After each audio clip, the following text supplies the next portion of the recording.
Hello, this is Single Again for the First Time, podcast 13, Friends Like These. I'm Vincent Truman, this is Chicago, Illinois. This is May 12th, 2013. So, what is it with people called Jennifer?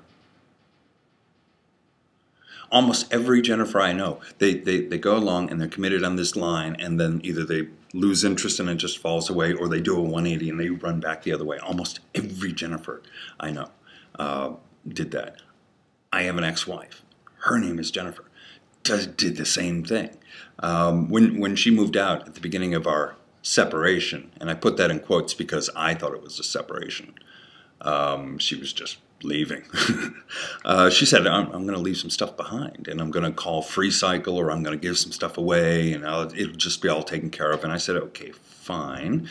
What are some of the small things she left behind? How about this big honking desk? That's been in my garage for a year. How's that coming through? Yeah, so like it just kind of like lost interest. It just kind of like fell apart. Stuff. Oh, hang on.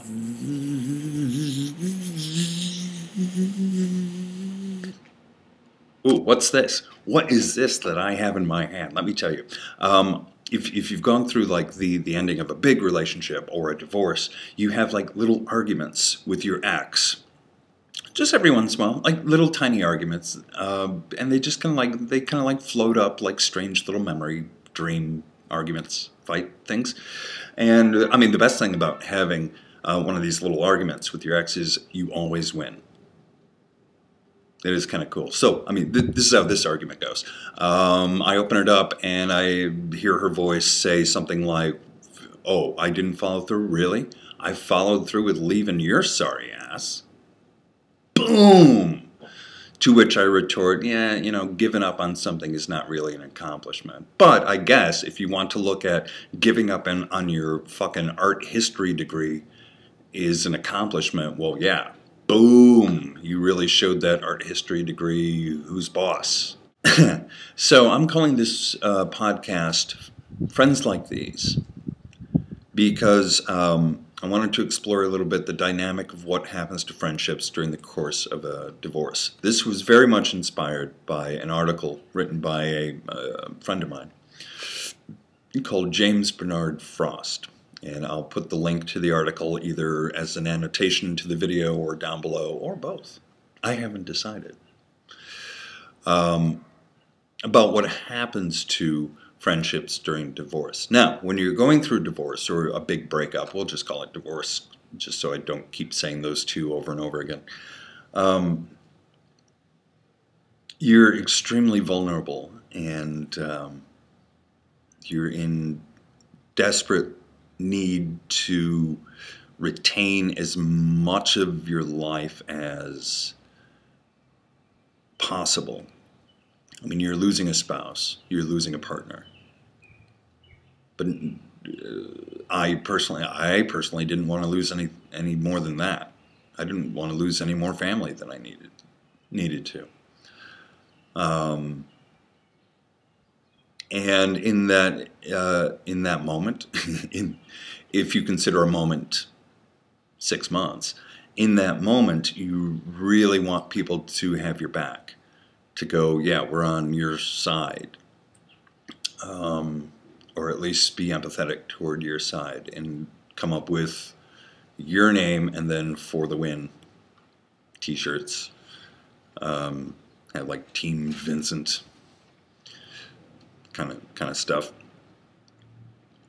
And when I went through it, I was surprised that didn't happen. It didn't happen. So many of my friends disappointed. They weren't there. I was like, what the hell is this? I've never cried wolf when I've needed support, so where are all these people? Where are all these people that I've known for like 6, 7, 8 years? All stemming from like the mystery place, otherwise known as MySpace. I had a bunch of friends from there. And most of them are gone now. And I was really ticked and pissed off. And then I was thinking about it. Their characters haven't changed because they haven't gone through a divorce. Mine has. I'm the one who's changing, so I'm seeing them differently. I don't know if I'm seeing them as they really are, or if I have, instead of the married glasses on, now I have the I can't trust anybody glasses on, or what glasses I put on, or even if I put on contacts. I went through the massive change, and everybody I looked at was like through that lens of that change. And all my friends, they didn't go through it. So their character didn't change. And I was somewhat expecting their character to change for me, in a way. And that's kind of unfair. Some of the friendships have just faded away. Some have exploded. I had one friend who said, "Well, don't tell me anything about that. I mean, anything that happens behind closed doors, I don't want to know about it." It's like, well, fuck. I can't distinguish between you as a friend and you as a stranger then. So get the fuck out of my life. Yeah, you don't need friends like that anyway. But I was reading, it's not all bad. 2 points on that. I read an article in Psychology Today that said within one's lifetime, one generally has, if they're lucky, 4 or 5 really good friends. So the game's not over yet. And 2, the friends that I hang out with now are the friends that I have really met since the divorce. And they are people that are my friends. They're not connected to any desk-leaving ex.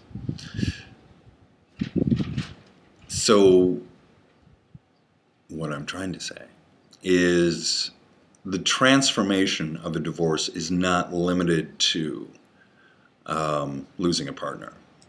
As you see, the whole world looks different after going through that.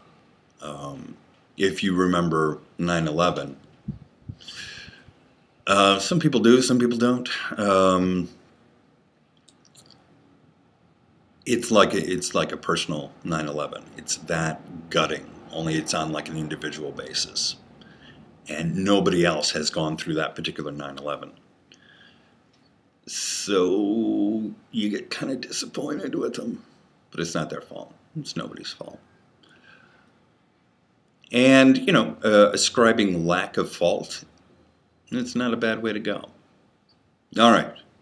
I have babbled on far too long for a relatively short point, but I thought it was important to touch on. So, I'm going to go with Carpe Your Life again. So, Carpe Your Life, man. And